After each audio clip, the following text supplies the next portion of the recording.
Hey guys, and welcome to the Alabama Saltwater Fishing Report presented by Angelo Di Paola, the Coastal Connection with eXp Realty. The first podcast to bring you the local inshore, offshore, and onshore fishing report, whether it's good, bad, or ugly.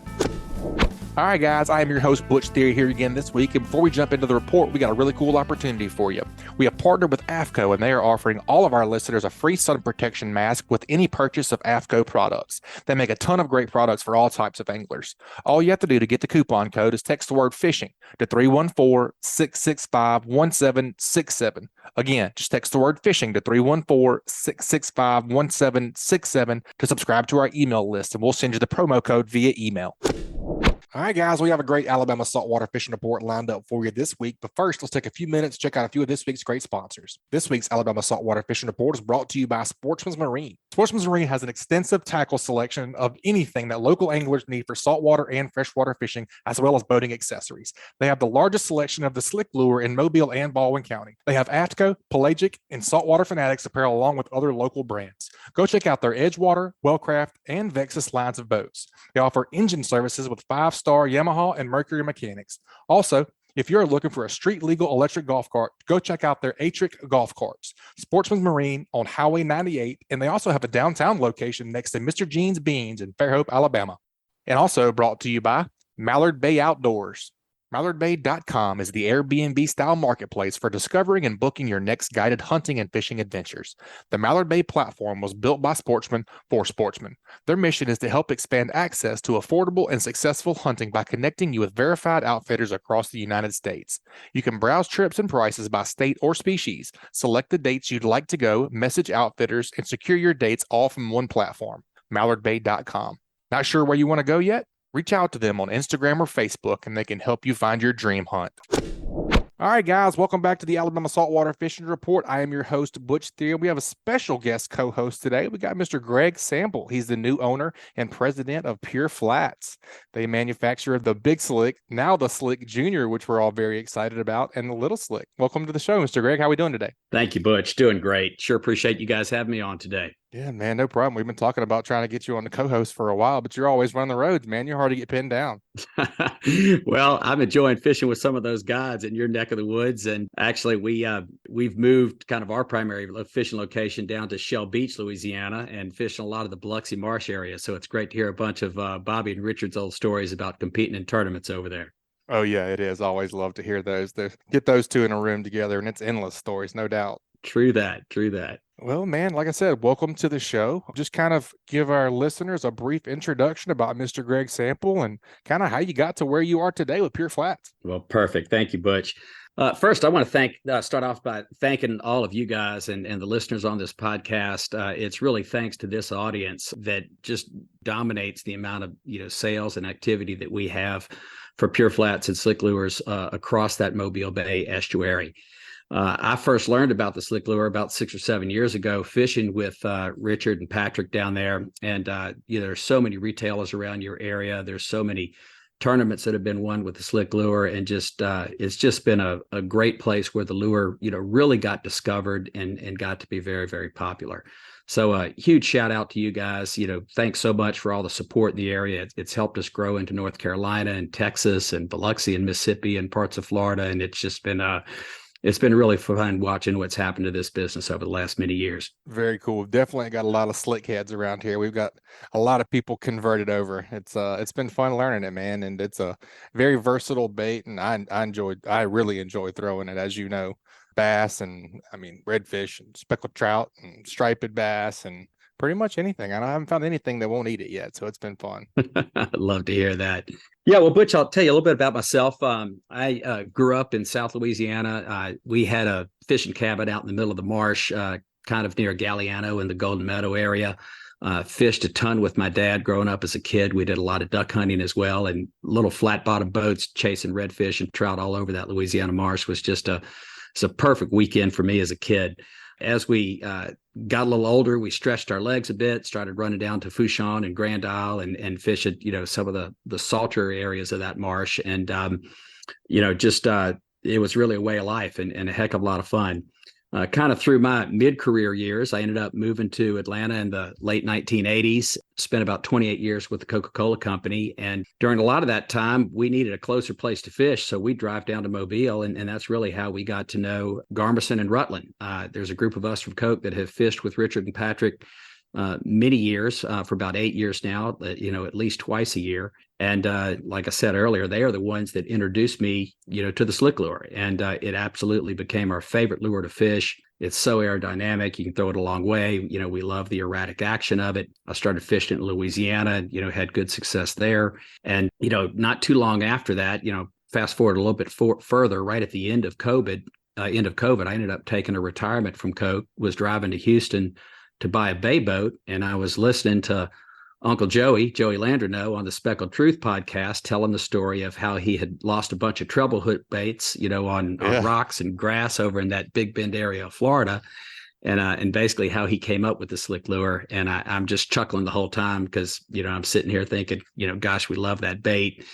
Been fishing it for a while. It makes sense now why it's designed the way it is, with that single hook design and whatnot. And so a couple months later, we're again, fishing down there with you guys. We pull up to the dock. I hear this voice, and it's Uncle Joey on the dock. Had been fishing with Bobby that day, and so we had dinner that night. And Joey said, Greg, I'm gluing eyes on every lure. I'm, doing the retail packaging, the barcoding, and everything, and it's just gotten to a point that it's really hard to keep up. And so, he was probably in about 15 or 20 retail shops at that time. And it just made sense, for us to try to join forces and make a couple changes. And really, the last 6 months for me have just been amazing. It's been a total blast. We moved the business from Gainesville to Atlanta. We partnered with the Bobby Dodd Institute, who is one of Atlanta's largest employers of disabled workers. They do a lot of the caps on blood vials and things like that, a lot of warehouse and packaging work and so forth. So they do all of our eye gluing, bagging, and barcoding. We've got another strong partner in a fulfillment house called Phoenix Direct. So we've got a lot of inventory there. They're shipping our orders, pretty much the same day or the next day. And then our manufacturing is just a little bit north of you guys up in Birmingham. We have all of our lures manufactured in Birmingham and then transported here to Atlanta for, basically assembly, packaging, and getting it ready to ship. And it's really put us in a good position to grow. It's helped us introduce the lure to a lot more folks, and it's been a real joy watching that happen. I'll kind of close out by saying there's two things we're trying to get done with Pure Flats. Number one, we really want to support the conservation of these estuaries, across the U.S., whether it's fresh or inshore, or salt, but, love the things that are happening with the hatchery down near you guys, the things that Dylan are doing, the amount of science that you guys have learned about patterns and reproduction, and gosh, the flounder story is just amazing of what's happening down there in Mobile. It's incredible. So there's a big part of us that firmly supports and believes in doing everything we can to protect the estuaries and see our kids fish and their kids fish, and and have this resource be around for a long, long time. And then I'd say our kind of our second biggest priority is we want to see folks have a great time out there on the water catching fish, help folks set their personal best records, enjoy the lures they're fishing with, and have something kind of unique and different. And that's what we think Slick Lures and Pure Flaps brings to the table. Absolutely, man. That's a really cool story. Gotta love Uncle Joey. Great dude. Obviously a great innovator. He found a solution to a problem that he was having, and he went with it, man. That's pretty cool. You gotta admire that. Exactly. When he tells that story, I'm sitting there thinking, man, I would have loved to caught all this big, huge trout like he did that day. Yep. But no, he's bad that he lost all these Paul Brown lures and wanted to come up with a different mousetrap. So hats off to that man. Yeah, for sure, man. So the Slick Junior was just kind of a natural progression as the things, evolved down here. And it is easier to fish, I feel like, and it's easier to hook fish on it. So I think it's going to be an awesome medium-sized bait. It's rolling out, right? We're on shelves right now. Absolutely. Yeah. We launched, I think October 5th was the day that we launched it. And you're exactly right. It is a near identical profile to the Slick Lure. It's about 20 to 25% smaller. So it's 3 3/4 instead of 4 3/4 inches long. It's about 0.22 ounces, whereas the Slick comes in at about, right at 0.5, 0.48 ounces without a hook. And it just, it's got those same characteristics as the Slick Lure, with a highly erratic, every time you twitch that thing, it goes in a different direction. Scott Elsey helped us do some underwater pool videos with all the lures, and he actually filmed some over near Port St. Joe. And it's just amazing watching the bait fish chase some of those lures. But to your point with the junior, we're recommending that you rig it with a 3/0 swim bait hook. Hayabusa makes a good one that fits well. Game Kansu makes one that fits well. We're trying to find the right owner hook that fits it the best. But in addition to that, having the freedom just to put jig heads on it, right? 16th, 8th, 1/4 ounce, 3/8 ounce jig head with that exposed hook seems to get a little more consistent hookup, and if you want to throw it under a popping cork, we've heard Bobby talk about that. That's a good option as well. Last week, I think it was. Exactly. So, so we really like the versatility of it, and it's done pretty well in freshwater too. Yeah. Oh yeah. It's fun to have a new lure on the market. We've got a few new colors, as have been mentioned. This Ozark Shiner is doing really well. We've got this Midnight Slam that's kind of a purple with a silver belly and a chartreuse tail that's getting pretty popular. Plus, most of the traditional slick colors that have done very well. So yeah, thanks, Butch, for mentioning that. Yeah, no problem, man. And for our people here that are local, that can get out to the local retail shops and patronize the Slick Junior and the Big Slick and the Little Slick, where would you point them? And then the folks that can't, support somewhere local, where can they go get those baits as well? Well, we've got a retail locator on our site that will show you. I think we're in 41 retail shops currently, pretty much from Virginia to Corpus Christi. In the Mobile area, Sportsman's Marine, Jason over there does a great job. I think he carries every single color that we have. Jay over at Tackle This, Fisherman's Discount over there, south of Daphne carries our lures. J&M carries them. McCoy's Outdoors carries them. So we're in quite a few shops around the Mobile Bay area. But I'd say, check our website for the store closest to you. We love to support our local retailers. And if you don't have the color you're looking for, come to our website at pureflats.com, and there's a few specials out there, and of course all the colors that we offer. Awesome, man. I'm sure we'll be talking about the slick. Knowing our lineup here on the Fishing Report, we have some guys that are some slick heads on today. So, man, let's get right into this thing. Let's do it. All right, Mr. Greg, let's head on down and get our first report of the day. Let's get our inshore report from Captain Richard Rutland of Cold-Blooded Fishing. What you say, Cap? Butch, Daddy, and old Greg. What are y'all doing, boys? Just got to get these reports, man. You're first up. Tell us a fish story. What you been doing? Oh, hang on. I got to get this in. I'm old Greg. What you doing in my waters? Oh, yeah. Oh, that's Richard's favorite story. It is, for sure. What you been doing, man? I know y'all been doing some flounder tagging. I saw where you did a bunch of bull red tagging with CCA. You guys had a lot of success with that. Just kind of walk us through your last couple of days and what you've been seeing out there. Yep, it's been really good. The flounder fishing has been great. Little spotty here and there around working around some of these fronts. We had a real good cool off last week, and then kind of I've got a cool off going on right now. I had a little bit of a front come through yesterday, and it's always tough to fish right behind the front because I think it all relates to pressure. You get these low pressure days, and it seems like the fish really want to bite on those days, and then you're fishing the exact opposite conditions the next day. We've talked about that on the show several times, where you generally, like wind direction wise, you always have like some type of southerly wind that fills in the water level to all these systems. And then, the front comes through, you get that storm line, which we didn't have a lot of rain associated with this last one. And then the next day you get north wind and you get this big spike in the pressure going right back up. And that makes it tough always to, on all species. I feel like we definitely have seen it with flounder several times. Me and Dr. Doormat, Dylan Keene, and I doing this flounder fishing as much as we have through this time of year. When we get these fronts, we definitely see it affect them. But they obviously didn't leave after that first little cold shot where it dropped the water temperature down a little bit. But of course, the water temperature shot right back up, so it didn't flush them out. We had a banner day last Saturday down in the southern end of the bay.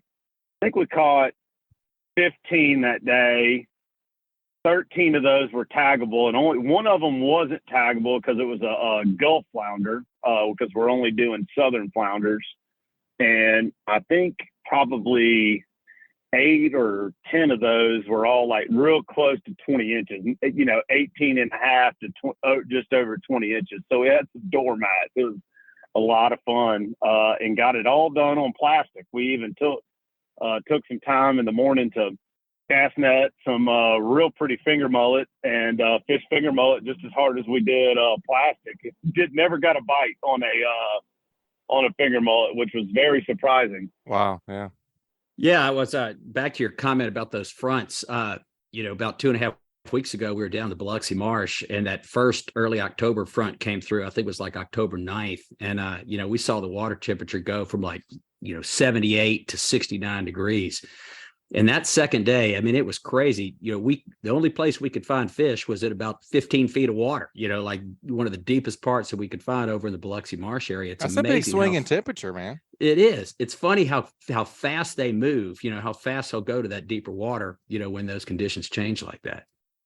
That's right. And they're doing that, and you're only able to catch them there in that because there's stability in the water temperature. The water's not near as affected, as far as that drop that you're seeing. It's not near as affected in 15 foot of water as it is 4 or 5 foot of water, 3 or 4 foot of water, something like that.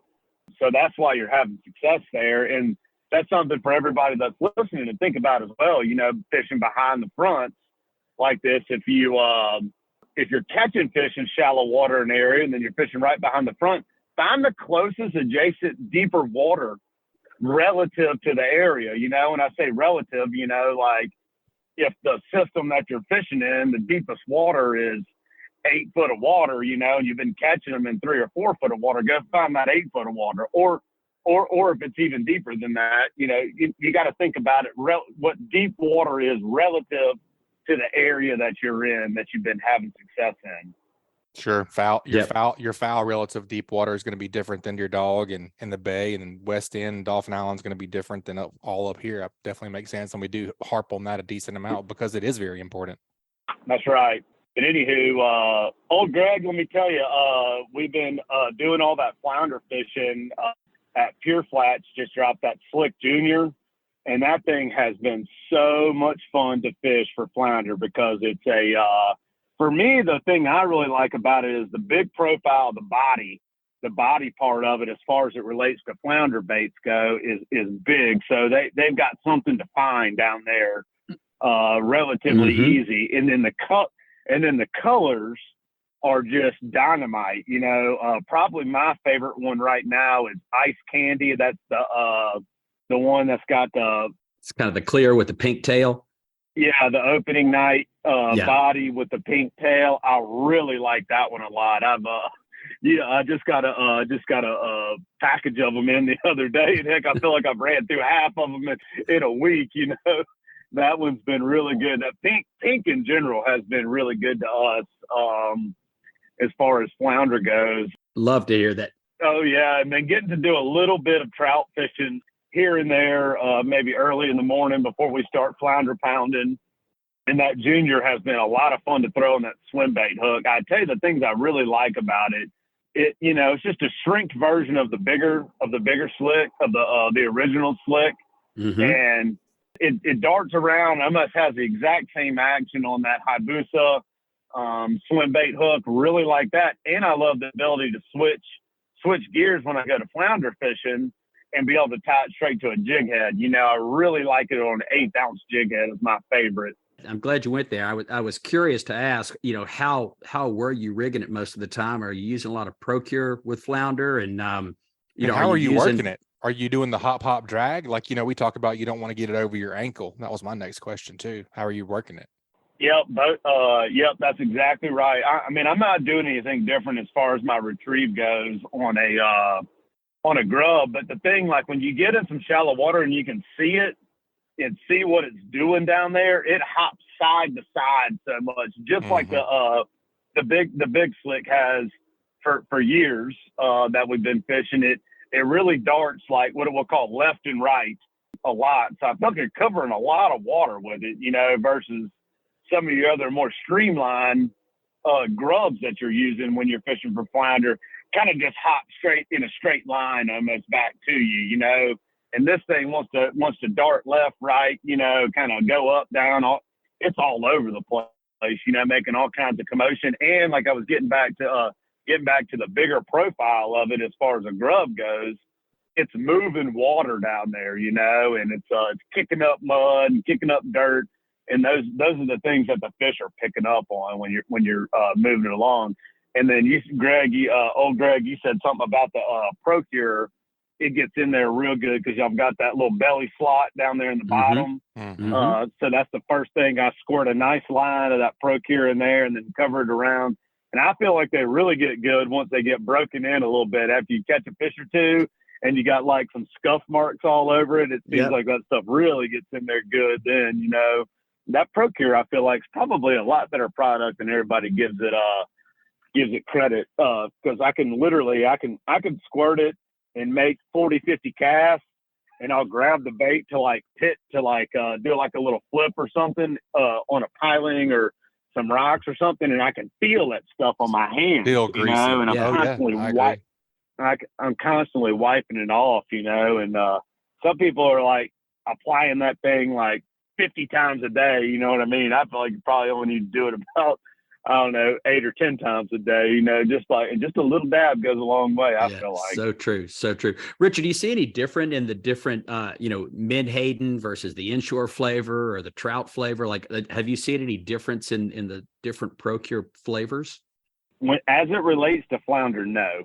The three main ones that I use when we're flounder fishing is mullet, menhaden, and flounder pounder. They make one called flounder pounder. Yeah, I like that one too. And it's just a mindset thing, I feel like. But the flounder powder is probably my favorite. It's got a little bit of a different smell to it almost. It's I've given it to people and say, hey, smell doesn't tell me what you smell. And they're like, man, it smells sweet. And I'm like, yep, that's exactly right. To me, it smells like licorice, which is kind of funny. And I don't know what it is, but they love it. But I think adding any kind of scent to that bait is all you need to be doing. I'm not real particular on one scent or the other. That might be something we start working on next year is maybe Dylan and I. Maybe I'll give Dylan one bottle and I get the other, and we'll see which one works best, and then switch up or see, like, really get scientific on this thing. There you go. Hey, what about them bull reds, man? I saw some nice ones, and Blakely said you guys tagged like 30? Yep, that's right. We had 30 tags to put out, and we ran some bull red trips back in sometime in September, and struck out 2 days in a row, just really, really tough fishing. And then it all came together last week on Thursday and Friday. We got them out on Dixie Bar, and they are wall to wall out there. It's and you can catch them every different way you want to catch them. You can use we sight casting where you get up, I got the tower in the Contender Bay. And so I kind of get up there and ease along, and you can see them around some bird schools and stuff. We've seen them blowing up out there, feeding real heavy. And then we've also had a look when the water hadn't been quite as clear. We've been finding them out there slicking real good. We've talked about that a bunch on the show in the past, where you find some slicks and kind of follow them up and start casting along, and then finally hit them. But they were not real picky about the bait, what type of bait you had, and just some type of jig was what I was using out there, bucktail jigs or a bigger profile plastic. And then they obviously like a little scent too. I don't think it really mattered. They were so fired up out there. But the other thing I did too out there was throw some big poppers at them. They really like this topwaters, like tuna poppers. Yeah, it's fun when you see them, and you can really get them going good. That was kind of what I did a handful of times when we were out there. Was I'd see the school and throw the popper and start popping it, and you can almost get the whole school to come over to the boat that way, and then everybody can kind of throw in and hook one on it with the jig. But we had a lot of help out there as well. Patrick Garmison was out there both days that we were tagging, and so he and I were kind of putting each other on the fish. And then the second day when we got 21 tags last Friday, and it was a big help to Patrick. I don't know how many Patrick handed over to us, but he had 3 or 4 guys on the boat, and they'd all 4 of them be hooked up over there. We go over there, we get done tagging a fish and idle over to Patrick, and he'd hand us one and put it in the net. And we'd get it in the cradle and get life support going and do put the acoustic tag in there. So he helped us. And then some of the fly fishing guys out there, Sam Glass and his buddy Graham. I can't remember Graham's last name. He's a really nice guy. He gave us a few fish. That's right. Yep. He's incredible a super good photographer. Guy. Incredible photographer and great fly fisherman. Yep. He that was the first time I've met him, and he great guy. Just I've never heard anybody say anything bad about him, man. Super nice guy. Helped us out. And but anyway, it was really neat to get them both out, all of our tags out in 2 days. Richard, like how far can you guys pick up the signals on those audio tags? Well, a lot of it has to do with conditions, Greg. If you've got real nice calm conditions, they can pick those tags up, I want to say 1,500 feet away from where the fish is. And the tags that Crystal put in there are 9-year tags. They're supposed to, the battery life is supposed to be 9 years. Wow. So we're going to get some incredible data out of those fish, seeing, because they, when they get bull red status, they go offshore, they're inshore, they're kind of all over the place at times. They go out and get offshore on some of the reefs. Oh yeah. And especially then in the spring. Inhabit that's right. And then they'll inhabit Dixie Bar a lot. They've got listening posts set up, all across the mouth of the bay, and that's essentially how you guys. Is it like a 2-year program, or how long will they be collecting data off of those 9-year life tags? Well, the cool part about that, so to answer the first part of it, how many stations do they have? I believe they have 60 plus stations in Mobile Bay, and there's also stations in other states, Mississippi, Louisiana, and Florida. All have hydrophone stations relating to different universities and their projects. So there's a potential to hear them in other states and get reported back, because they get data from other states' fish as well. Blackfish have been tagged, right? Jack Crevallias are getting tagged, and then even sturgeon. Some of the freshwater projects, sturgeon like Gulf sturgeon and Alabama sturgeon, I know are 2 of them that will live up in the rivers and do stuff in the rivers and then come out to the Gulf and whatnot. So they, it's a real big collective effort. Yeah, that's very cool, man. Like finding those bull reds on Dixie Bar. I know you said they were kind of slicking up and giving themselves away that way. You use your side scan for any of that?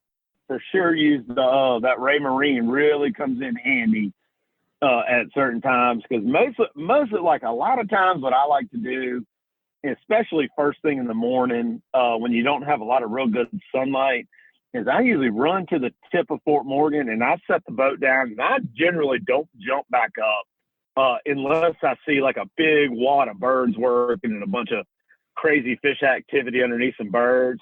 I go around all over the place and just look. So you're just putting and scanning until something gives itself away. That's right. I'm either looking for the slick, I'm either looking for some birds working, looking for pogies flipping, something of that nature. And a lot of that depends on the water clarity too, being able to see them. It seems like when we've got like a real good incoming tide in the morning, the water cleans up across that bar really, really well, and you can just almost see them. Figure out by seeing the school, like seeing a big shadow in the water or kind of a copper color in the water.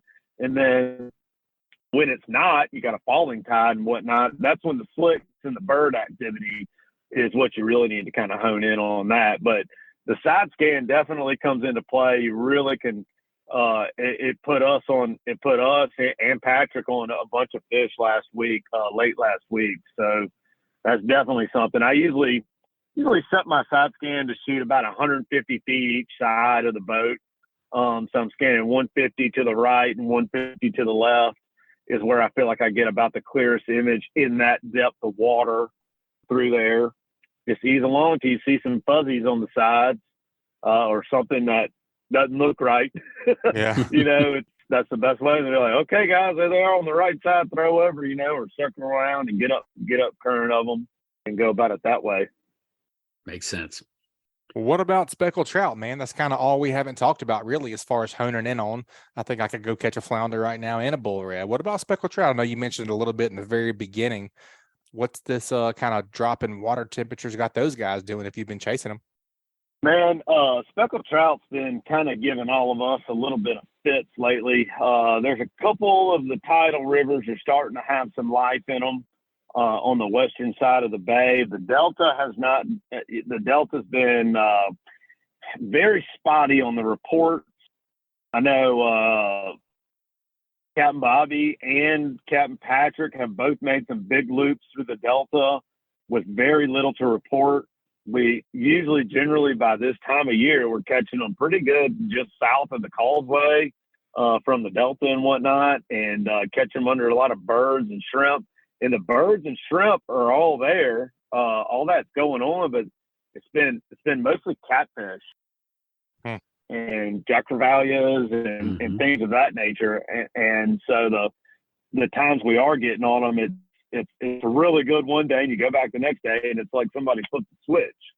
So at a little bit of a loss for speckled trout here lately. It's been very inconsistent, I would say, given the time of year, time of day, like the length of the day, and then water temperature, water clarity, all of that stuff is through the freaking roof. The water's super clear everywhere, super salty everywhere, lots of bait everywhere. It's not making a whole lot of sense. But I don't want to say that they have no choice but to straighten up soon, but they probably don't. Fall in line. But of course, I know. But of course, I did get a report that some guys went out and fished some deep water structures in the bay the other day and caught fish. So maybe they're just knows what's going on with them. Yeah, maybe they're just kind of right smack dab, kind of caught in the middle of the, kind of working up to the fall transition, and then it'll get cold and they'll try and go into it, and then it'll get warm, then it'll kind of be like, oh, well, I got to go back, and then it'll get cold again, and they just kind of don't know what the hell to do. They're in limbo. Flats and holes. That's right. That's right. I kind of feel like it's all just going to happen all at one time. You know what I mean? There's not going to be any type of transition. It's just going to go wham, and then bam, they're like in the rivers and biting, and everything's going to kind of go nuts for a little while. And hopefully it'll kind of continue on this dry spell and not get a bunch of flooding upstate for that Delta bite to start happening. Yeah, start to shape up. Well, man, that's a great report. We always enjoy hearing your reports, and that's awesome what you guys are doing with the flounder tagging, and that's cool to hear about the bull reds. We'll have to get Crystal on to get a scientific bull red update pretty soon. That'd be pretty cool to hear what they're doing on the data side of that and what they kind of anticipate to get out of all of that. Definitely. Yeah, well, I tell you, having Crystal on here, y'all will definitely hear some excitement about the bull reds. That is her favorite. Out of all the stuff Crystal gets to do, from catching grouper and tunas and marlins and red snapper and amberjack and everything else, and flounder, speckled trout, redfish is absolute her favorite species to target and do anything with. She just gets tickled to death about just redfish in general, whether it's a bull red or slot red or whatever it is. She's always lit up, but she really gets lit up whenever we start talking about bull reds and getting to go catch and target those. So she'll give you the full rundown on that. It'd be really interesting to see what a lot of those fish do. That's great. Rich, I share a quick story with you. Last Thursday, I was fishing with a good buddy of ours, this guy, Asa Martin, over near St. Marks, Florida, south of Tallahassee. Boy, the water was just amazingly clear over there. Of course, it's been so dry everywhere. And, we talk about how these fish kind of point their nose into the current. And as we're poling around in all these kind of shallow areas of that marsh area, you on the other side of grass flats, just pointing their nose into the current, all facing the same direction, all waiting for that bait to come. It's just, we talk about it all the time, but when you can see it with your own eyes, it's a pretty amazing sight. you can really learn a lot when you get into those situations where you can see the fish and see how they're behaving and whatnot. It's really neat. Totally. Definitely is, man. Well, we appreciate the report. It was good to hear from you. Yeah, Butch, Daddy, and old Greg, I appreciate it, and I enjoyed talking to y'all, and see y'all soon. All right, Cat. We'll look forward to hearing from you next time, man. Be safe. Thanks, Richard. All right, bye. All right. I know Blakely Ellis over at the CCA Alabama has a cool event coming up. Let's go see what Blakely's up to. Welcome back to the show, man. What you got going on over there in Orange Beach, Alabama? Oh, well, thanks for having me, Butch. We are right here putting the finishing touches on our last event of the year. So it's going to be our Eastern Shore chapter Fallout. That's their 26th annual.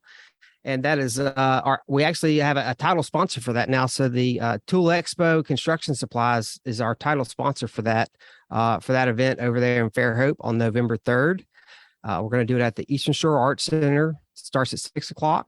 And we've got a lot of great stuff. I know you're going to only allow me a certain amount of time. Otherwise, I'd be talking until the batteries ran out. But we've got some really great stuff. And I guess I want to go ahead and actually say, if anybody's interested in coming to the event, we're not certain that we'll have any tickets left at the door. We've had a really good response from the sponsorships. And so after the sponsors, that really only leaves us with, a handful of tickets that we do still have online. So if somebody wants to go, please don't wait. Go ahead plan and accordingly now. Yeah, go ahead and get them. And it really, it's not fair to the caterer, to us, to the other people. If everybody comes at the last minute, and the venue's it's not a huge venue. So we're going to make sure we don't get ourselves into a jam. And so if you want to go, don't wait around and go ahead and get some tickets lined up. Because you can do that all through that same GiveSmart website, which the old let's see, the text code is Fallout 22 to the number 76278, and that'll bounce you back the link to it. Or you can reach that same link through our Facebook page, through our website, which will also be how you can access the tickets, how you access the silent auction if you can't attend the event. All that good stuff will be located right there. Awesome, man. Yeah, it looks awesome. I'm looking forward to attending. I think the wife and I are going to get to make that one. I mean, $90 for a couple ticket. You can't even go out to lunch and have a beer for that. That's a pretty awesome deal. You can, and it's a full open bar. Water Oak Catering is doing the food, so we'll have beer, wine, full open bar. I keep telling people, kind of tongue in cheek, but really seriously, get these tickets while you can, because I promise you there will not be a ticket less than $100 next year at this event, because everything's just gotten so expensive, and we wanted to keep the price consistent with where we were at pre-COVID, which was 2019. But just enjoy it while it lasts, because everything's going on. You're not going to see a $90 couples ticket anymore. But we're going to have a good turnout. We're going to do the Nautic Star boat drawing for our Star Tournament boat.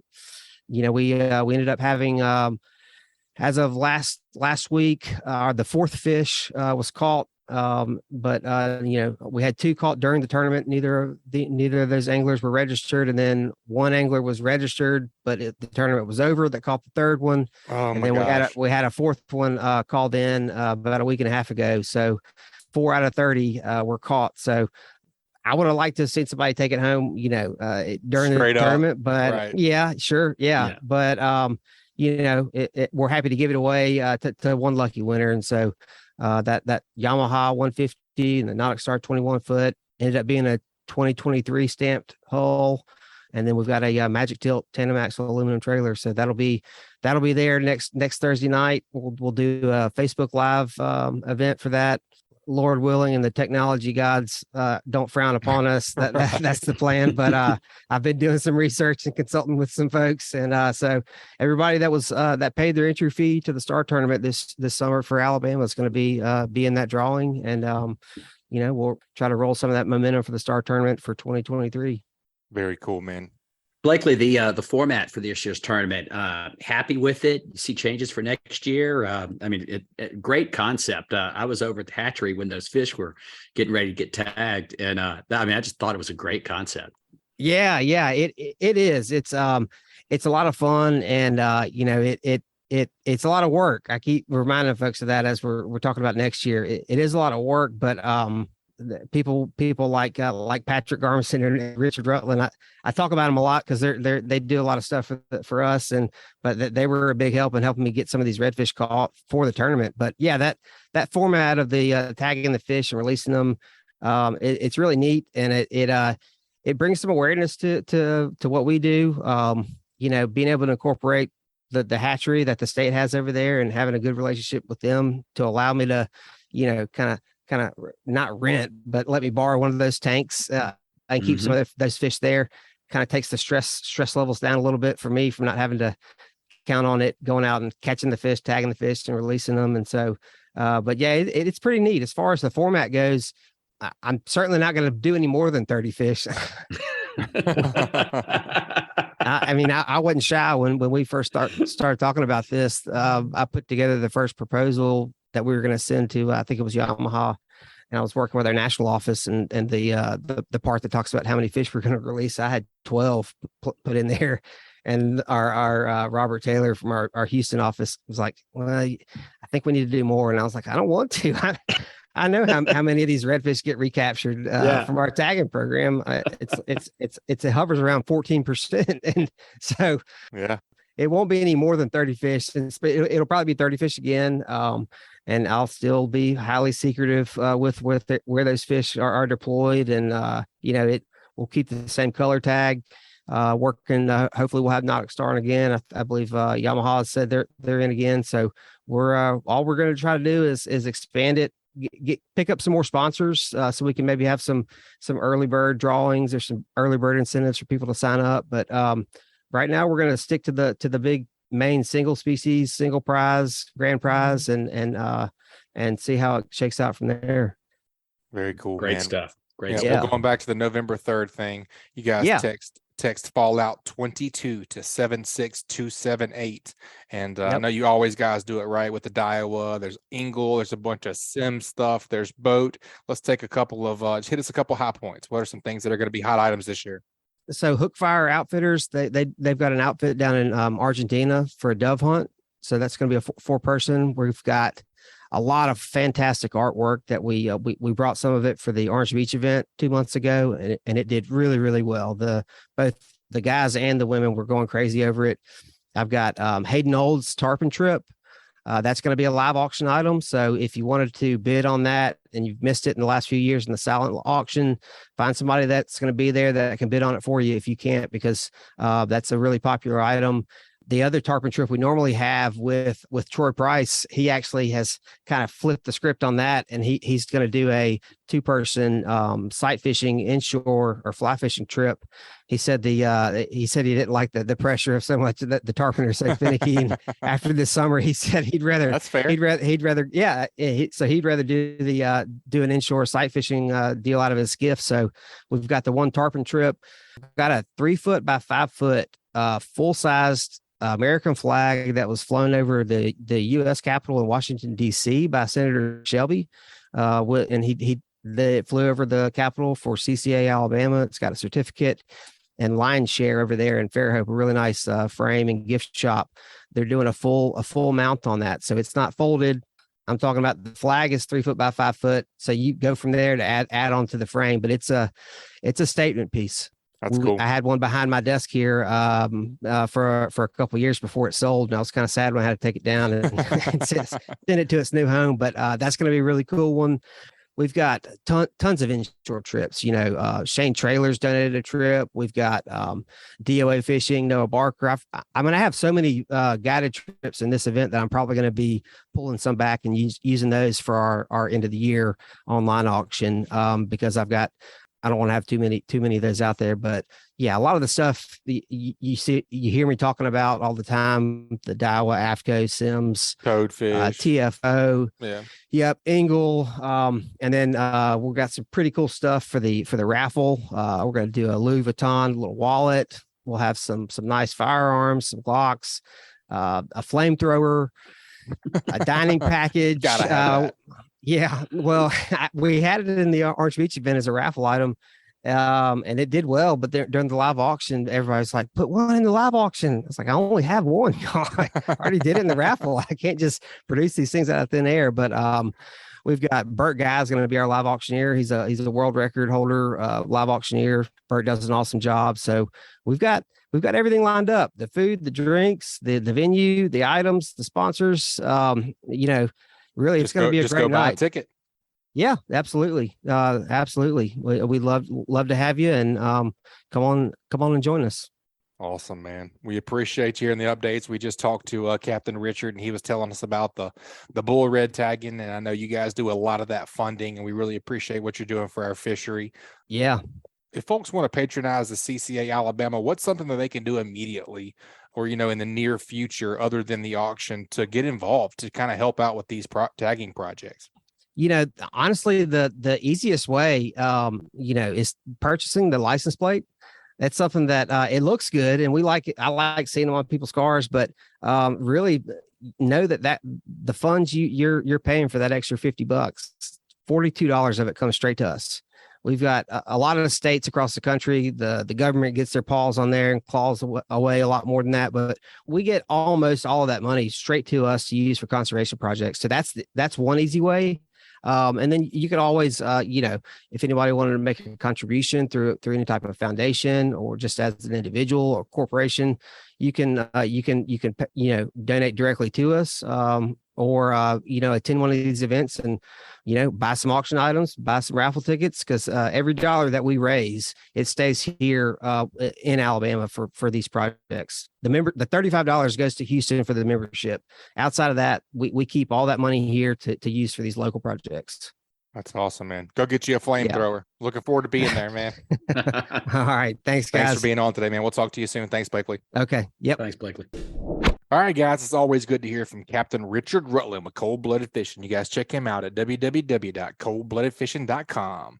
And thanks, Blakely, for giving us the update on the November 3rd CCA Alabama event. You guys take a quick break and check out a few of this week's sponsors that bring you the podcast for free each week. That segment was brought to you by National Land Realty. If you're in the market to sell your land, check out the fastest growing, most innovative land brokerage in the country. With the largest online presence in the industry, bottom line is that when you market your land through National Land Realty, the right buyers will know your land is for sale. Contact your local national land agent at nationalland.com. And also brought to you by Killer Dock. As anglers, we put a lot of time, money, and passion into fishing, but most of us do not have a fish cleaning station that we are proud of. Many of us are suffering from dock dysfunction. A rodding table with rusty metal, this is just no good. But the dock enhancement that we've all been waiting for is finally here. Killer Dock uses marine-grade aluminum to make fabulous fish cleaning tables and stunning canopies that will keep us out of the sun. Killer Dock combines durability, function, and design to uniquely upgrade your entire dock experience. Visit killerdock.com to see more. All right, Mr. Grab, we're going to keep it inshore this week. We're going to go down and see what Captain Shane Traylor with Bona Fide Inshore Charters has been up to. What you say, Captain Shane? Welcome back to the show, man. Afternoon, fellas. I appreciate you having me back again. Heck yeah, man. No problem. What you been up to? Just kind of walk us through your last couple of days. What you been chasing? You've been chasing speckled trout, redfish. Just kind of walk us through what you've been up to. Yeah. I fished all the way through last week. I fished, I think, about 10 days in a row. So I got to witness what the front really did to the fish firsthand. And, you think you know what it's going to do, but you never really feel you're there every day. And it did really what you would expect to do. I think Tuesday we still had a pretty good day with trout and redfish both. And then the really colder weather came in and the water temp plummeted. And it went from, I think I was seeing about 72 to 74. I remember seeing 56 or 58 at the launch. Wow. And, within 24 hours. And Wow. and so that's going to send them running somewhere, Yeah, shock mode somewhere. They can't change. Yeah, they can't handle that change. And I was telling my charter that day, I said, we're going to have to work for them. And I said, it's not that they can't handle 60-degree water, it's that they can't handle 74 to 60 degrees, in a 12-hour period or 24-hour period, whatever. And so we still caught them, but the bite kind of slowed down there for a couple of days, but we still managed with my trusty redfish have saved the day once again. We caught a bunch of small trout and then just kind of got on the redfish. And I know my customer caught a big black drum that I had never caught a black drum where we caught it, and really wasn't thinking black drum. And man, he took off, and this guy didn't know what to do. And I told him, you got to lean on him, man. You got to pull on him. And he almost got him under a dock, but we got it in, and he bottomed out my boga grip. So I don't know how big he was, but over 30. Heavy. But yeah, guys, biggest fish he's ever seen, or biggest fish he ever put his hands on. And he's like, this made my whole day right here. And I was like, good for you. That's awesome, man. My first question is what are you doing to combat, that big swing in water temperatures? But it sounds like you just kind of switched species and went after the redfish, kind of take bird in hand. Yeah. The first morning before the water temp really plummeted, the temperatures got down, but the water temp didn't move very much. And that's, I think, Tuesday maybe. So we still caught trout that morning and redfish right there together. And they were in, 5 feet of water. And we were freezing. But the Right. water temp hadn't changed for us. It was a shock to our system too, at least for me. So, but we caught them good, and then I went right back the next day, and it was a ghost town, really, trout-wise. They just weren't there.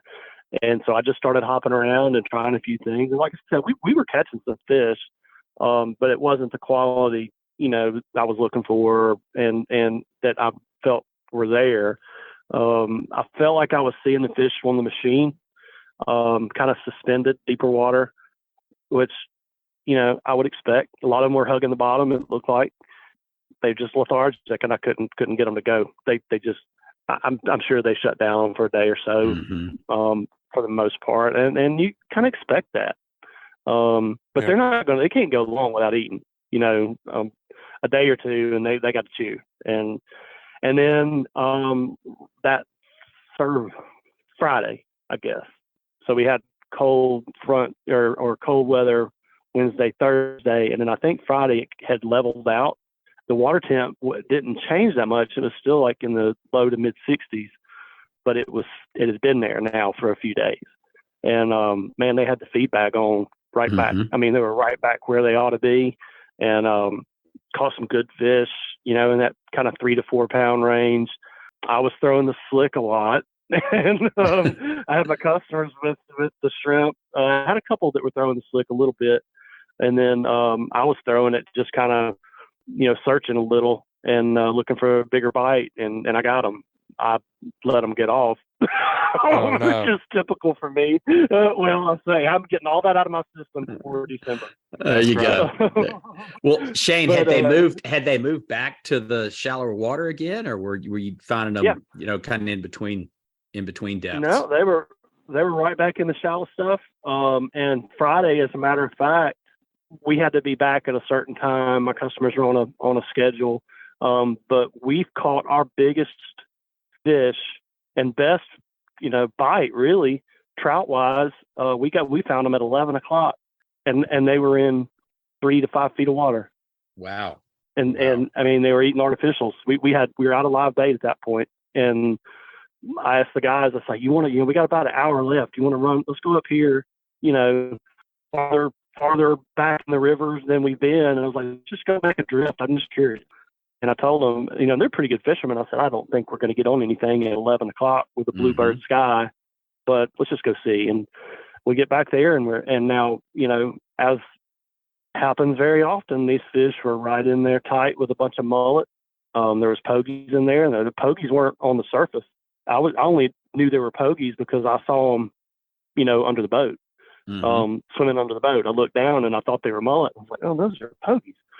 And then there's gangs of mullet in there that are way too big for trout to eat, but they were in there with them. And I had a couple hit that were, I didn't do anything wrong. They just missed the bait. They hit it and faded off. I saw the fish bite.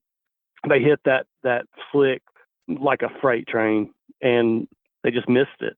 And I've seen them do it a lot when they'll come up and you can see the fish bite, and they bite and they kind of fade off. I know you guys have seen them do that. They hit it and then they kind of fall backwards real easy. And usually when they do that, they've got it in their mouth. Yep. And so when I saw them do it, my feet came off the deck of the boat with the hook set, and here it comes right back at me. Duck. But, oh man. That's just fishing. You know, it was just was one of there those a things. was there a tide change in the middle of the day? I'd actually fished last Thursday, and it was really slow in the morning, and then boy, after the tide changed, it really picked up. It was kind of that middle of the day surprise, which was kind of fun. That's always nice. Yeah, and I don't really remember what the tides are doing. I want to say they were falling most of the day, or maybe had a high tide early, and then it started falling. I'm not. Don't quote me on that, but or I already did. I'm on being recorded. That's right. I think that's what was going on, but no, it was really just out of character. But I think they were just hungry, and we saw those fish around those mullet. And I started getting excited. We pulled up there, and I mean, these mullet were some king mullet. If you were in the smoking mullet business, you'd have been happy. They were huge, and you could see their lips.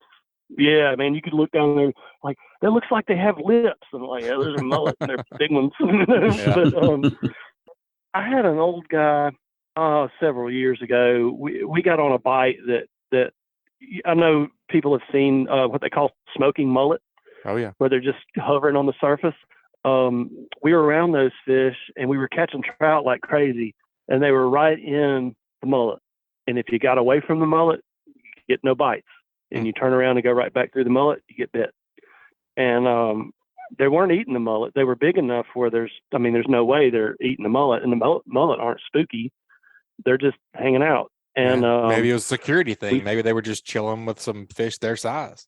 Right. And that's what this guy was telling me. And this is all, theory, but it made sense.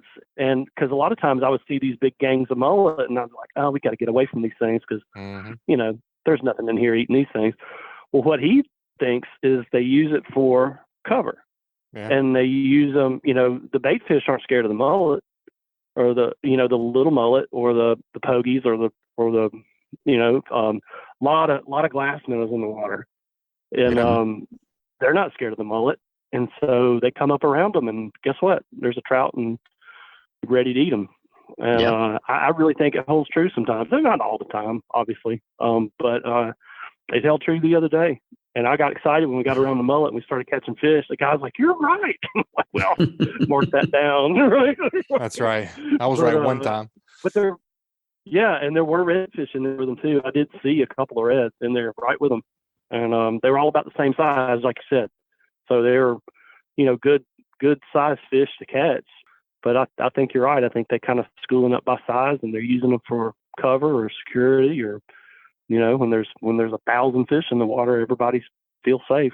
So, good point. But it really seemed to kind of bounce right back. And I know on our last talk we had talked about seeing the fish staging up at the mouths of the rivers and things like that, and I think they kind of made that move pretty quick. I think they kind of in there where you like them to be, and I did make a swing through the delta. I'm no delta master, but I know where to catch some fish up there, and I know some signs, and man, I just couldn't make it work. And we find bird schools and find all the ingredients. The water looks amazing. We just never could put it together. I'm sure somebody has, but it wasn't me. Yeah, I burned a lot of fuel trying to do it. We hadn't heard of a banner trip up there yet, and we just talked to Captain Richard, and I just don't think it's quite there yet. He's kind of under the impression that it's just going to happen overnight. 0 to 100, 0 to 100 fall pattern, and I could definitely see that happening. Yeah, I agree. And again, it's not. I've had some really good trips and been blessed with some luck, but I have gotten out lately on my own a little and checked some spots and things that I thought were going to work, and I just show up and there's nothing there, and no signs of life in some of these places that I thought would be great, and then they're just not. But there's plenty of good ones, and we were talking to somebody earlier, and I said, look, man, if you like fishing a place, go there and try it, and you're probably going to be okay. It's really setting up on a typical, for me anyway, a typical fall bite. And now they are still here today and gone tomorrow. If you smash them on this spot today, it doesn't mean they're going to be there tomorrow, but I don't think they're going to be far. Yeah. You may just need to go around the corner or across the river or something. But they're not going to be far. They're really wanting to get in these rivers. So Yeah. that's why I like to catch them anyway. Yeah, me too, man. Last time you were on, you were kind of seeing a few sheep's head around. We talked to Captain Scott Kennedy last week. He was seeing a few. We hadn't talked to anybody this week that's seen a few. You've been seeing any sheep's head around? I have kind of looked across those, and I haven't targeted them like I would. You know, I have a customer coming that texted me this week. He said, "I want to go sheep's head fish," and I'm like, "Well, let me go first." Right. But, Let me find some. I kind of looked across them, and I was fishing some boat docks, you know, that I like to catch redfish on. Really, we started catching some pretty decent sized sheep's head, no monsters, but they were legal. Every one of them were legal, and they were, 14 to maybe 17 inches long at the fork. Perfect. So, it's good, solid, great way to dull a fillet knife and keep customers happy and babies fed and the whole 9 yards. Great way to dull a fillet knife. That's hilarious and accurate. So true. I've gotten better at it, but it does work on a knife. That's right, man. Well, same thing with the sheep's head. You just kind of using dead shrimp, live shrimp around some different kind of structure. Anything in particular you would give our listeners advice on going this weekend? Yeah. So, and this is kind of a technique that I use a lot. We talked about it a little bit last time about me using the clip-on corks. That's right. Yeah, when I get into some of these situations, and a lot of it comes from confidence too, but most of the redfish I've been catching have been on channel edges with some kind of cover, whether it's boat docks or rocks or stumps or, grass or something. But where that deeper water's close by, and I get in there and set up kind of deep, or on the, I say on the deep side. So I'll sit up in the channel and throw shallow, and just with the split shot, I take that cork off and just a split shot. And a dead shrimp or a live one. I mean, a live one if I've got them, but I'll save the dead ones. If I go in there and there's some dead ones, or we get one that kind of got scrapped a little bit, I'll throw them back in there. And it's more of a finesse type fishing than the power popping cork, making a lot of noise, covering water. We're going in and throwing that split shot in and just kind of tickling the bottom with it. And I always tell people they're coming downhill, so you're throwing up shallow, and every time you bump that little, kind of twitch it, it's falling down, just like a shrimp would, kind of jump off the bottom and then they slide. And that's all we're trying to do is mimic that. And, if a redfish or a sheep's head or anything is around, they have a really hard time letting that go by. Mm-hmm. It's kind of a quick, easy meal for them. And it pans out for me a lot. And especially when the fish get finicky. And I always hear my father's voice in the back of my head: when the fish get slow, fish slow. That's right. What he used to always say to me. Yeah. And it works. Great saying. I mean, it really does work. Yeah. And they're not active. They're not in there just gnawing at everything. And if you slow things down a little bit, sometimes you get those bites that, you're not going to get if you rip a bait past them. Yep. Man, that's great. That's a great tip. That's a great report, man. We always look forward to hearing from you. Thanks for being on again, man. If folks want to get up with you and book a trip, what's the best way to get in contact with you? Just call or text me is the best way. It's 251-709-5433. My website is bonafideinshore.com. You can book on there, just read a little bit and kind of see rates and all that kind of stuff. But my number's on there, and that's the best way. It's my number. You can shoot an email to me as well at bonafideinshore@gmail.com. But again, the phone number's the best. So I'm probably on the water. That's right. Leave a message. Text me and leave a message. Yep. Sounds good, Cap. But I will get back to you if I'm busy. That's right, man. Well, we appreciate the report. Those are some awesome tips for our listeners for this weekend trying to get out, man. We appreciate the report. And if you get out there, man, be safe. I will. Thank you very much, mate. Thanks, Cap. Great talking to you, Shane. All right, folks, that was an awesome inshore report from Captain Shane Traylor over at Bona Fide Inshore Charters. You guys take a quick break and check out a few of this week's sponsors. That segment was brought to you by Dixie Supply and Baker Metalworks. Dixie Supply and Baker Metalworks are proud to be your metal roofing headquarters for over 40 years. Save time and money by buying from the most reliable manufacturer on the Gulf Coast. Buy it today, pick it up today. With the addition of their new store in Cantonment, Florida, they now have 8 locations to serve you. Dixie Supply and Baker Metalworks, your metal roofing headquarters. And also brought to you by Fish Bites. For over 20 years, Fish Bites has been helping anglers all along the Gulf Coast and around the world put fish in the cooler. Ask for Fish Bites or Fish Bites Fight Club lures or visit fishbites.com. Fish Bites, made in the USA. All right, man, let's head on down and get our last report, but certainly not least of the day. It's actually been a while since we've heard from old Dauphin Island fishing. Welcome back to the show, Tanner. How we doing today, buddy? Oh, thanks for having me back, Capt Butch. It's been pretty good, man. It's been, successful fishing and good times, pretty weather, and also some struggle trips as well. But I'm doing well. How have you guys been? Good, man. Good. I used to know where to find you all the time on the beach, but now you just seem like you're roaming around everywhere. Yeah, man, I'm here and there. I've been blessed to get on the boat with a lot of cool people and do some boat fishing and inshore, offshore stuff as well. It's been really fun, man. That's awesome. Well, let's start land-based, man. Kind of talk us about. I know you've had a couple good trips, a couple bad trips, that's what we do. The good, the bad, and the ugly. So just kind of walk us through what you've been seeing from land, and we'll go from there. No doubt, man. That's what I was just thinking when you said it. It's the good, the bad, the ugly, and report's the report. It's definitely not all is what pretty. It is. That's right. That's right, man. That's right. So I've been going at it, pretty heavily on the land when I can.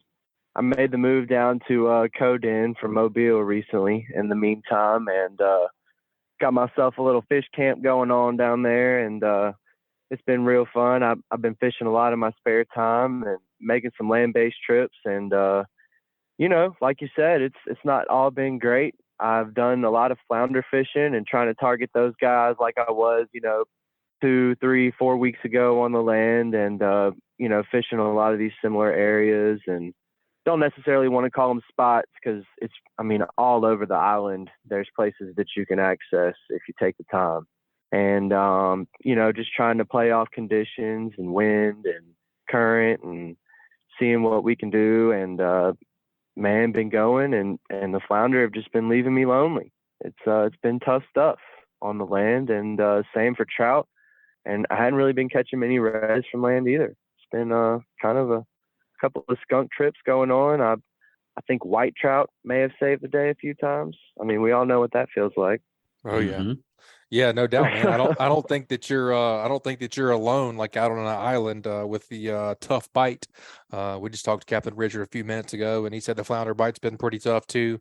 And there's a lot going on with these fronts that are coming in. It comes in, it's 85 or 80 to 85 degrees, and then overnight it blows, and then it rains, and then the water temperature drops 10 degrees. What the heck's the fish doing? You know what I mean? They got to be freaking out just as much as we are. I think we probably talk about this every time we transition from, Sure. You want to say 4 seasons, but down south we really have like this really awkward period. Summer and winter are our main seasons, but between that we don't really have a fall and a spring. Like it goes balls to the wall hot, and then it goes to what we would call frigid cold. You know what I mean? Yeah. And I'm sure they're confused. And just then like back we to are hot with in the 2 weather. days. Right. We don't know whether to bring a sweatshirt on the boat or not. Like I'm sure they're just as confused as we are. Gotta be, man. I agree. We had some really epic flounder pounding trips doing the tagging with Cold Blooded and Dr. Doormat. And we caught a ton of fish. And then I think the most recent trip that I went on with them about a week ago, it was I don't think we had 4 super fishy guys on the boat. It was less than 10 fish came on board, or maybe right at 10. It was a struggle, man, and that's just how it goes sometimes. True that. That is definitely how it goes sometimes. It's just that time of year too, man. Like you say, I'm pretty sure I said these exact same words last week. It blows, and then they have to take a day or 2 or 3 to get used to the new water temperature, and then as soon as they get used to that, then it changes again. It's kind of a weird. That's weird right. Time of You year. and Captain Bobby were saying that. Yeah, just a weird time of year. It is a weird time of year, man, and it's truly just one of those things we as fishermen kind of have to deal with and acclimate to, and if you want to catch them, you kind of got to learn how to deal with it and find them, figure out where they're at, or maybe target a new species and see what may be swimming around the areas that you don't know about. It's kind of how I've been having success. We're talking about new species. What else you been catching? What have you been audibling to whenever the desirables. Not that everything isn't desirable, but the speckled trout and the flounder, whenever they're not giving it up like they should, what you been honing in on? Well, when the flatty patties break my heart, I've been falling back to the I've been falling back to the old to the sheep's head method, man. We've had this weather change and all this weird stuff and cold weather at night, and the water's getting a little cooler, so the convicts are trying to escape their marsh grass and come out. Got to catch them. He's got to get after him, man, and that's what we've been doing. We've been harvesting some fiddler crabs here and there, and me and Captain Collier, we got after him in his boat recently, probably 2 weeks ago or a week ago, and it really kind of gave me the idea to target them on the land. And me and Collier got out there, and we just wrecked them. It was like insane. We were like, okay, well, there's got to be something to this. And kind of funny, we've been trying other areas on the land and in the boat, and it doesn't seem like they're very far south yet. Every sheep's head that I've caught has been north of the island. I haven't been super successful catching them on the island, on the land, or in the boat. But on the land, we did catch them across the bay, and that was super cool. And it wasn't, they weren't few and far between. I think we caught 8 or 9. I went fishing with Drew Giles from the Fever, and we got after them, and it was really cool, man. We were fishing some docks and some maybe, quote unquote private areas that everybody couldn't access unless they had a gate code or whatever. But we were getting after them on the land and targeting some dock systems. We caught 9 or 10, and all of them were over 15 or 16 inches to the fork. So pretty solid fish, and put some dinner in the box. And that was cool. That was a really good trip. That's great. Hey, Tanner, I remember listening to you on, I think it was one of the first or second podcasts you were on. And yeah, you were talking about a hook change you had made. Tell us a little bit about that. What's your setup? What kind of hooks you're using, for the convicts, and fill us in a little bit there. Yeah, man, absolutely. I early on in my sheep's head career last year, kind of learning about them. I was fishing with my buddy Matt Swigums a lot. He's got a YouTube channel called Salty Swigs, and a lot of the trips that we were on are on his channel, and even what I'm talking about may be on his channel. I was fishing with circle hooks a lot, and we were fishing with live fiddler crabs and circle hooks, or I was fishing with circle hook, and I might have caught 2 or 3, and Swigums was over there, and he was ripping them up 10 or 15 to my 2 or 3, and I was like, golly, obviously the fish are right here. What is he doing different than me? What is happening here? So, yeah, you start feeling like, do I know what I'm doing right now? Yeah. Like, is something wrong? Yeah, this doesn't feel good. My mouth right? Well, welcome to my flounder tagging with Richard and Dylan. It can be a struggle out there with those guys, man. They are freaking legends to the flounders. So it's hard to beat them too. But yeah, man, that's what was happening. I was getting the whoop down put on me with the sheep. Swigs was over there ripping them up left and right, and I was hooking up, but not, no connection, no true hookup. My hook wasn't getting in there, and I couldn't get them. And so he was like, man, you're using the wrong hook. And so he was using these hooks called Owner mosquito hooks, size 1. Man, it truly changed the game. It was like night and day. And so from now on, all I use for sheep's head is an Owner mosquito size 1 or a Gamakatsu octopus. You have to be careful with that Gamakatsu. They make an octopus circle. Stay away from that. It's just the octopus in the size 1. And something about that hook, man, it drives right between their teeth, right into the mouth. They got all those teeth, those crazy chompers, and they need to go to the dentist. But you got to use a hook. You got to use the right hook. That's a great and that tip. was a game changer, man. It really is. And a lot of people fish like bank weights and drop shots or whatever for them, but mostly or Carolina rigs, even knocker rigs as well. That's a pretty decent method. If I'm not gonna use a split shot, I will use like a 1/8 knocker rig, but a split shot is the way to go. They make an arrangement of sizes. And I mean, I even have some that weigh like a quarter ounce in my bag right now. And I just put one split shot, like 6 inches up from the hook. And I'm running 20-pound leader and 10-pound braid. And I use just like my trout setup. I got a Daiwa BG 2500, and it's a Fenwick rod, 1/8 to 1 ounce, and it's like a medium fast action, and it's great. Super sensitive, so I can feel that little nibble because they do have a super subtle bite. Oh yeah. But it's got enough backbone to rip them up, and it's the way to go. Nice. That's awesome, man. Yep, that's a great report and some great tips. What you got coming up? What you doing this weekend? You going on a boat? You going on land? What's your setup? Man, I think I'm gonna do some stuff with Spencer, old Captain Spencer Kite on the DI Reef Monster. I think we're gonna try to chase some cobias tomorrow, and Nice. we might get after something this weekend. Do the old bro trip and see if we can't find some fish, and it'll be a good time.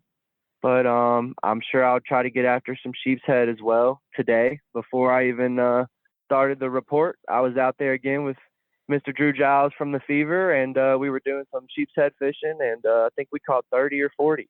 Wow. And it was a really good day. A lot of them were actually pretty small, but we were able to get a 2-man limit. We put 20 in the box, and about to stock up the freezer and Heck yeah. start releasing Ceviche them right rigs. there. That's right. You gotta stock up, and you gotta harvest some fish sometime, but you also gotta release them every now and again too. So Oh yeah. I had to harvest today. I was running a little short, and we're gonna get after it. I took 10 home, and he did the same, and we tried to do some flounder pounding after, and wasn't too successful, but we had a really good day, man, and it was awesome. So I'm sure I'll get after it this weekend, but I don't know yet. We'll have to see. Maybe next time I come on, I'll have something cool to talk about. That's right, man. I think that that's a great report. I mean, it's the good and bad and the ugly, truthfully. I think that we're going to, whenever things start kind of evening out here, whenever we get, Richard was just talking about stable water, trying to maybe focus on deeper water whenever the water temperatures are getting a little lower, at 15 feet, the water's a lot more stable. It doesn't change as much as that top, 5 feet or 3 feet. So finding a little bit more stable water. And man, I would think that the land-based stuff is got to be picking up whenever things get a little more stable until we get the next front, right? Yeah. That's right, man. That's right. So, man, I got to know, what's your favorite way to prepare the sheep's head? Man, the sheep's head are seriously a phenomenal eating fish. It's a really hard question. I mean, I'll put them up there like against flounder. It's top tier. If people don't know, man, high, huh? They should really find out. Yeah, bro, that stuff is good. I know it's They don't good. call him bay snapper for nothing. No. That's true. Well, what's your go-to? If you're I getting one and love you're some all sheep. you're getting one, you're stocking back up the freezer. I know you're going to eat some fresh tonight and tomorrow night. What's your go-to? Well, you already highlighted it, man. The ceviche almost has to happen once I get to those sheep's head, and it's the first few times I've touched them. So ceviche is going down. It's one of the best ways to eat them. You got to get your veggies together, your purple onion, a little bit of tomato, some habanero, and you got to chop it up with some bell pepper and maybe throw some mango in there and get everything diced up real nice and the same. Whip out the lime, the lemon, the orange juice, maybe a little grapefruit if you're feeling fancy.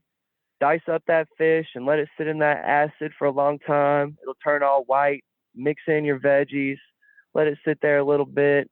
Maybe drain it off just a smidge, and then whip out the Tostitos, and man, it's going to be great. One of the best things you've ever ate. Two of the things that stuck out to me whenever I ate your ceviche was, I believe you put in corn, and it must have been the mango because I was thinking pineapple. Man, I sometimes will do both, pineapple and mango, and I haven't done the corn. I'm sure it's good, but I know people love corn, but I'm not the biggest corn guy. It must have been somebody else's I'm thinking of, but yours was definitely delicious. Some grilled corn I'll throw down, but I don't want any cold corn. I'm good. No cold corn allowed. Well, man, that's a great report, dude. Those are some great tips. We always enjoy hearing from you. Folks want to follow you on the Instagram and the Facebooks. What's the best way to get in touch with you? Yeah, man, you guys can check me out on Dauphin Island Fishing on Instagram. That's where I spend most of my time. I'm also on Facebook at Tanner Deas, Deas. And if you want to see some cool videos that maybe I'm in, you can check out Captain Collier on YouTube, Salty Swigs, and the Fever has some stuff coming up soon as well. So y'all stay tuned for that. And it's going to be some really cool stuff. I enjoy getting out there and displaying all the fish and the amazing fishery that we have. So y'all check me out. Any questions or anything like that, y'all let me know. And I'd love to talk some fish. Awesome, man. We always appreciate hearing from you, and be safe out there, dude. We look forward to hearing from you next time. Sounds good. Yeah, man. Thank you so much for having me. Greg, Butch, it's awesome talking to you guys. Y'all be blessed, and y'all get tight and have a good time. Be blessed this weekend, and we'll talk soon. Always, man. You as well. Thanks, Tanner. Nice talking to you. Awesome, guys. That's a great inshore and onshore report from Tanner Deas with Dauphin Island Fishing. Let's take a quick break and check out a few more of this week's sponsors. That segment was brought to you by Hilton's Real-Time Navigator.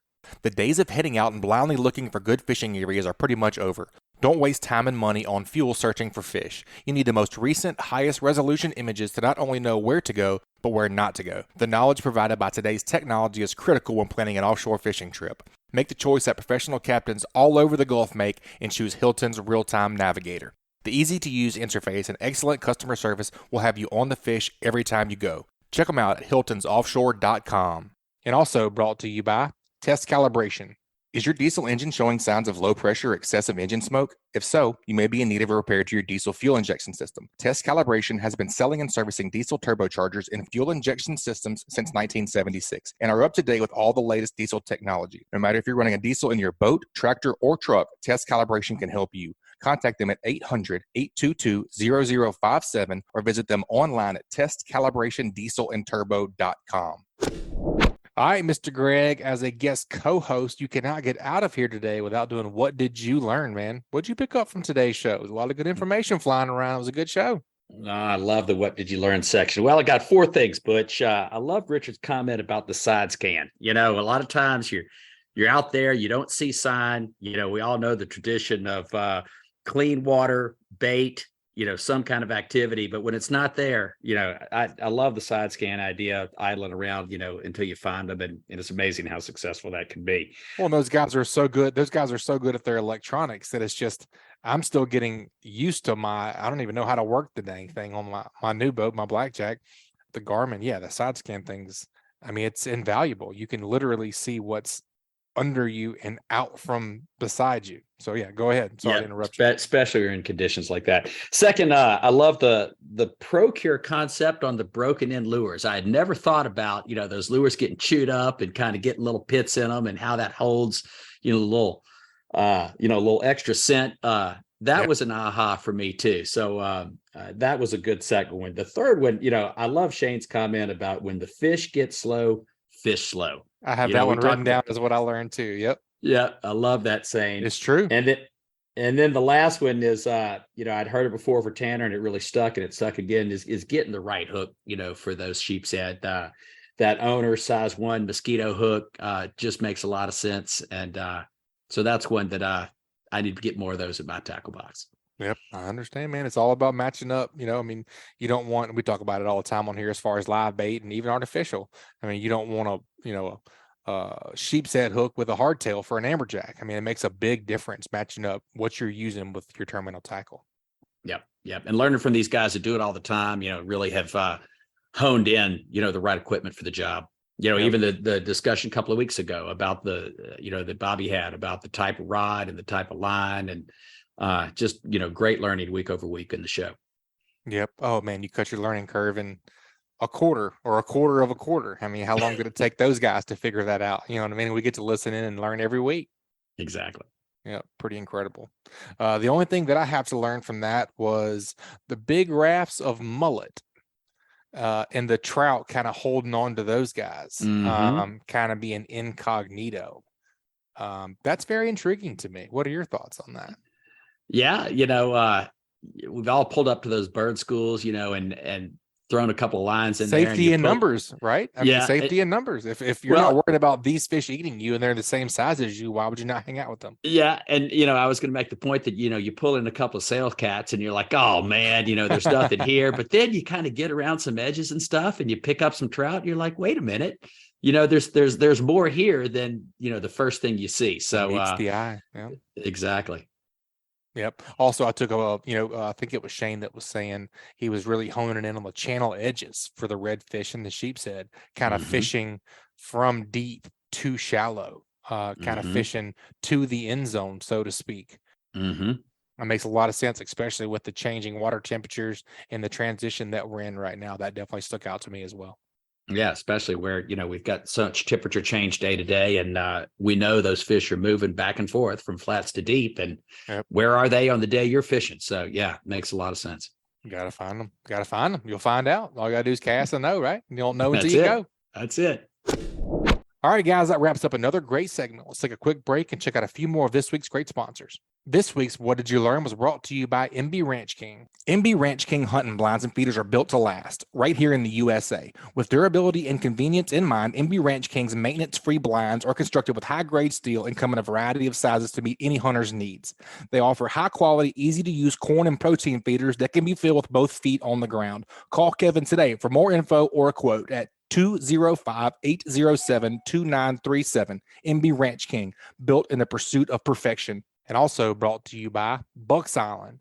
They have new pontoon boats, bass boats, bow riders, and aluminum boats for sale. They provide boat service on all kinds of boats, even if they weren't purchased from Bucks. Visit them at 4500 Highway 77 in Southside, Alabama, or give them a call at 256-442-2588. Mr. Greg, it was a pleasure having you as my co-host today, man. I really enjoyed it. Thank you for coming on and sharing your expertise, and we really appreciate what you're doing with the pure flats and the slick lure and the slick junior, man. It's going to be a big hit. Our listeners are addicted. They're slick heads now, so we'll get them on the slick junior next, right? I love it. Well, Butch, thanks for having me. I had such great time spending this day with you today, and look forward to doing it again soon and hopefully get some time out on the water. Absolutely, man. Let me know whenever you're in the area next. I'll take you out and we'll get you fishing. We'll do it. All right, folks, that's going to wrap it up this week. You guys, please make sure and subscribe, rate, and review wherever you listen to podcasts. And don't forget to text the word fishing to 314-665-1767 to get that free AFCO sun protection mask promo code, and also to be added to our email list. And we'll send you the new show each week. You guys keep whacking them. Be safe out there. This week's Alabama Saltwater Fishing Report brought to you by me, Angelo DiPaola, The Coastal Connection. Find us online at thecoastalconnection.com. And also brought to you by Sam Stop & Shop. Sam Stop & Shop is your one-stop shop located at 27122 Canal Road in Orange Beach. Sam's has a little bit of everything, including a deli, inshore, offshore, and surf fishing tackle. They also have bait, clothing, groceries, name brand sunglasses, and so much more. Stop by and shop or call them at 251-981-4245 today. And also brought to you by Admiral Shellfish.